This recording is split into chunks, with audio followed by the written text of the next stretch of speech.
Hello, this is Angela with Parco's Permaculture.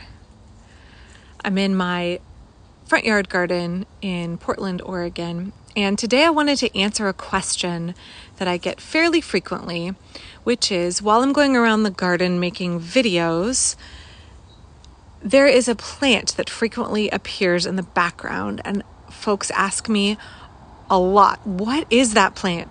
So today I thought I would make a video to answer that question.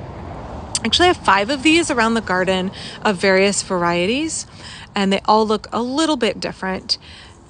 So let's go in and take a look.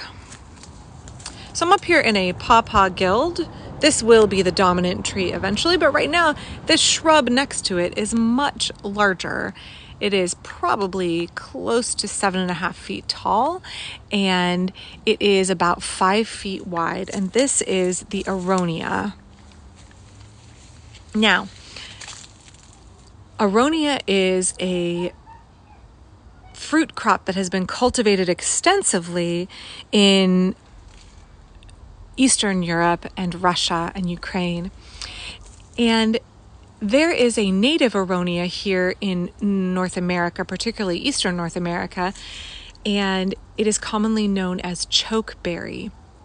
The genus is Aronia, and in the United States there are 3 different species within that genus. This plant is actually something different, which originally it was categorized as Aronia melanocarpa, and genetic testing has determined that this plant is actually something unique. It is a hybrid between the sorbus genus and the Aronia genus. So it is a new genus all on its own called Sorbaronia. And the fruit looks very much like a normal Aronia. And the flavor is similar, although the fruit is larger, and you can tell if you are familiar with any of the sorbus fruit, it looks a little bit like it, but it has a dark purple color instead of a red color. Sorbus is the mountain ash, which is edible. So these 2 species, Aronia and sorbus, hybridized and gave us this plant in front of you. So why do I like this plant? Why is it a great plant for a permaculture garden or any serious gardener who wants to produce their own food? So it is far richer in anthocyanins and antioxidants than blueberries or grapes or cranberries. So it's really nutrient dense. It has, in one serving, more than 10% of your daily amount of vitamin C. It has manganese and potassium in it. It's also high in fiber. Here I want to show you the Aronia growing next to my blueberries so you can get a look at the difference between the 2. The Aronia, when ripe, is dark purple, almost black. And it's going to be firmer than a blueberry. They almost look like little teeny tiny apples. I'll pick one here. That's because they're in the Rosaceae, so they are in the apple rose family. And they grow in these kind of hands here, hanging down. And you pick the whole thing and put it in your bucket when they're ripe. So when you grow Aronia berries, what are the requirements of this plant? It likes full sun, but it will do very well in a north-facing location. I found that I have plants facing full north that get very little sun, and they produce very well. Although the plant itself is a little bit leggier, it still sets a ton of fruit. So it likes full sun, but it can handle shade very well.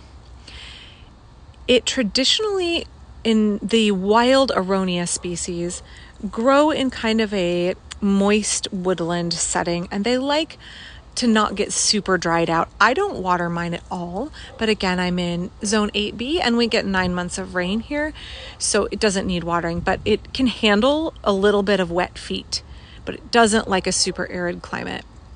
It can handle a range of soils from sandy to dense clay to really rich humus like it has here. The two main cultivars of this kind of hybrid Aronia are Viking and Nero, and you can get them from Burnt Ridge Nursery, and I believe One Green World Nursery also carries Aronia. I'll link to them both in the description, both excellent nurseries. I've had nothing but fantastic plants from them. So it really does well in a range of climates. It can handle a harsh winter. And in the fall, it turns a spectacular array of bright orangey red leaves. And it's very decorative in the fall. You can see it has a nice upright shape. And the fruit will hang on the plant for a really long time. In fact, if it gets very dry here in August, the fruit can get a little bit desiccated and a little bit wrinkly. And then when it rains, the fruit will plump back up.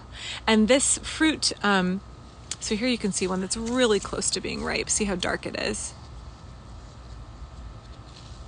The fruit will hang ripe on the plant all through the winter. So I found that if you can't finish all of this fruit, it's a great source of food for hungry songbirds in the winter, particularly like cedar waxwings will feed off of this. I've seen dark-eyed juncos, all kinds of songbirds that we get here when they're hungry in the winter and this fruit is hanging on there, they will eat it. I find that you do have to compete a little bit with some birds for the fruit, but it just produces such a huge flush of fruit that there's enough to share with them. So let me just show you here. This is one branch. Huge cascade of fruit along this one branch. And if you notice, sometimes they get so heavy with fruit set that they really kind of flop down, and you might need to think about a support. Although the branches are very flexible, sometimes on a younger plant or a plant with a lot of heavy fruit set at the end, you can get branch breakage. So if you notice you have gotten a ton of white blossoms in the spring on the ends of your branches and they're all ending up pollinated, you might consider a support to hold that up so you don't get branch breakage. Those are the two main downsides. I feel like some of the birds really like this, and I feel like also you can get branch breakage from super heavy fruit set. So again, this is Aronia, often called chokeberry, the true Aronia species. All three of them are edible and grow wild and are good for foraging.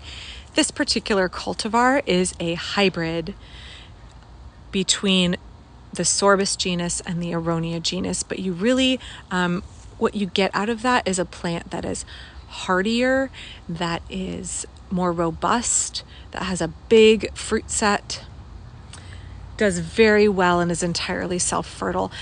So when you harvest these berries, how do you want to eat them? What are they good for? Why is it worth growing? Like I said, it's packed with vitamin C, fiber, lots of phytonutrients that you want in your diet. And also, again, in permaculture, just like I want diversity in the garden, I want diversity in my diet.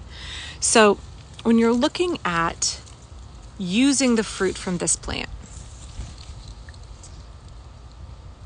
if you eat them raw, they're a little bit astringent, even when ripe, not unpleasantly so, but I find they're kind of dry and a little bit, they're not that much to write home about. They have a lot of sugar in them, so they are sweet, but when you cook them, they become a superior food.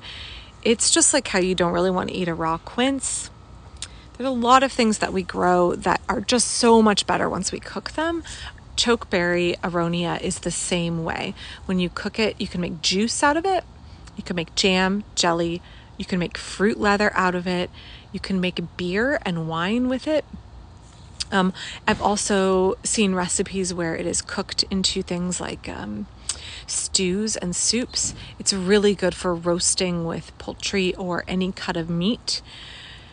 Really a great versatile fruit in a cooked form. Raw, it doesn't appear to be that spectacular. I don't think it's that spectacular, but because it can be used in so many ways cooked, and because it freezes so nicely, I think it is a fruit that is really worth growing to add diversity to your diet. You can't buy this in the store. Sometimes you can find Aronia juice, particularly if you're looking at an Eastern European market.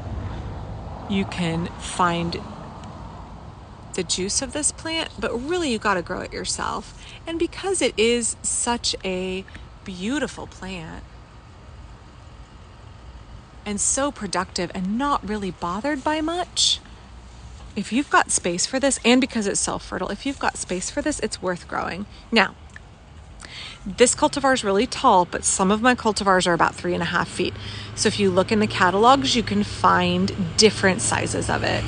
I think it's a great companion plant in a fruit tree guild, either in a shaded location or a sunny location. I think you really can't go wrong with this plant. So again, that's the Aronia,